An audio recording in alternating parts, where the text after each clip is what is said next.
Pessoal, nessa questão top da prova da F1 2025, ele está dizendo que você tem duas estrelas de mesma massa que giram em MCU em torno do centro de massa comum em órbitas circulares de raio R. Só que além dessa órbita circular das duas estrelas, um astronauta está caindo na direção da reta, perpendicular a esse plano da órbita, passando pelo centro dela. Quando ele está passando pelo centro da órbita, ele passa a oscilar em MHS. Olha só que questão legal. Ele quer que você diga a razão entre o período de oscilação do MHS do astronauta e o período de rotação desse binário de estrelas. Vamos então para a resolução. Então, na primeira situação, você tem um binário de estrelas descrevendo um MCU em torno do centro de massa do sistema. Como elas têm massas iguais, o centro de massa está no ponto médio das estrelas. Então, basicamente, você tem a força da gravidade entre elas fazendo o papel de resultante centrípeta. Vamos então aplicar a segunda lei de Newton para a gente achar a velocidade angular desse sistema. A força resultante centrípeta vai ser a massa vezes a aceleração centrípeta. E quem está fazendo o papel de força resultante centrípeta nada mais é do que a força gravitacional entre elas, cuja intensidade é calculada pela lei da atração das massas do Isaac Newton. G, o produto das massas sobre a distância ao quadrado. Qual é a distância entre as massas? É o diâmetro, né? É 2R. Então não esquece de colocar esse parêntese, né? Isso vai ser a massa de uma estrela vezes a aceleração centrípeta dela. Ômega ao quadrado vezes o raio.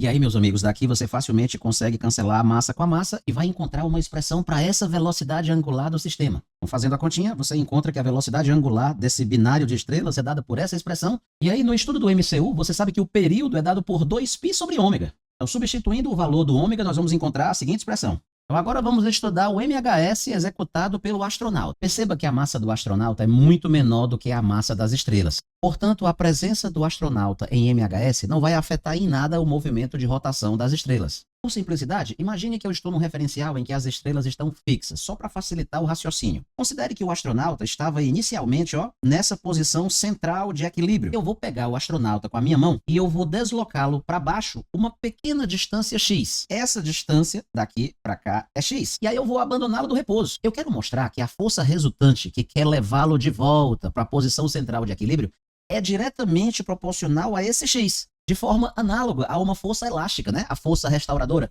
Kx. Eu quero mostrar que essa força resultante no astronauta, naquela posição ali embaixo, ela é um c vezes x, onde c é meramente uma constante de proporcionalidade e o x é a distância que você deslocou a partícula da posição central de equilíbrio. E professor, não tô entendendo porra nenhuma. Calma, você vai entender. Aqui existem vários aspectos importantes. Primeiro, eu precisei exagerar muito no tamanho da minha figura para que você conseguisse visualizar adequadamente. Mas, na verdade, essa distância x é muito menor do que o raio, de tal forma que esse ângulo alfa desse triângulo é um ângulo muito pequeno, menor do que 10 graus, o que vai nos permitir, daqui a pouco, utilizar a aproximação para pequenos ângulos. Vou já mostrar para você. Então, se esse ângulo é alfa, todos esses outros também são alfa. Então, no meu diagrama, eu estou te mostrando o par de forças gravitacionais que vão agir no astronauta. E vamos, então, para a expressão da força resultante. Então, quando você decompõe essas forças F, você percebe que as componentes Fx vão se cancelar mutuamente e só vão sobrar as componentes Fy para cima. Então, essa força resultante, então, vai ser 2Fy, né? Ou seja, 2F seno de alfa. Antes de calcular essa força de atração entre as massas, eu preciso ter certeza que você entende bem como é que funciona a aproximação para pequenos ângulos. Observe esse triângulo aqui embaixo. Ele tem um ângulo alfa tão pequeno, mas tão pequeno, que esse alfa é menor do que 10 graus. Eu costumo brincar chamando esse triângulo retângulo, sabe de quê? De um triângulo birretângulo isósceles. Como assim, professor? Birretângulo isósceles?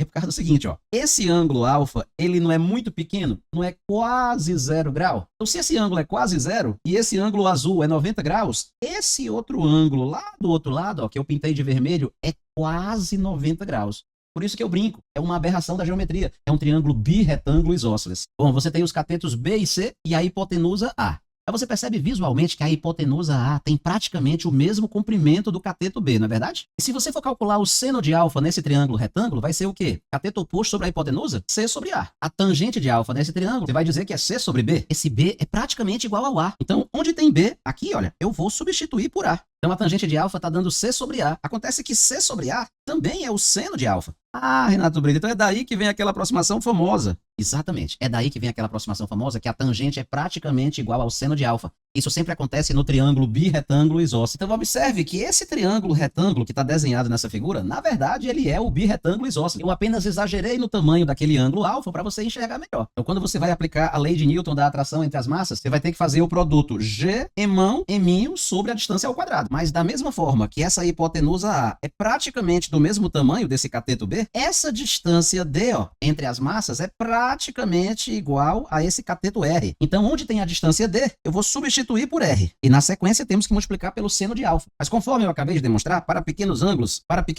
o seno de alfa é aproximadamente igual à tangente de alfa. E nesse triângulo retângulo, a tangente de alfa vai ser x sobre R. Então pronto. Onde tem seno de alfa, eu vou trocar pela tangente de alfa, que vai ser então x sobre R. Então, organizando mais um pouquinho, você vai chegar na seguinte expressão para a força resultante. 2g emão eminho sobre R ao cubo vezes x elevado a 1. Perceba que esse termo que eu estou destacando aqui, ó, ele é constante. Então, essa força resultante é a famosa força restauradora do MHS. Ela é diretamente proporcional ao x, conforme a gente queria demonstrar. Essa constante aqui, ó, que eu posso inclusive chamá-la de C, está fazendo o papel de constante elástica da mola.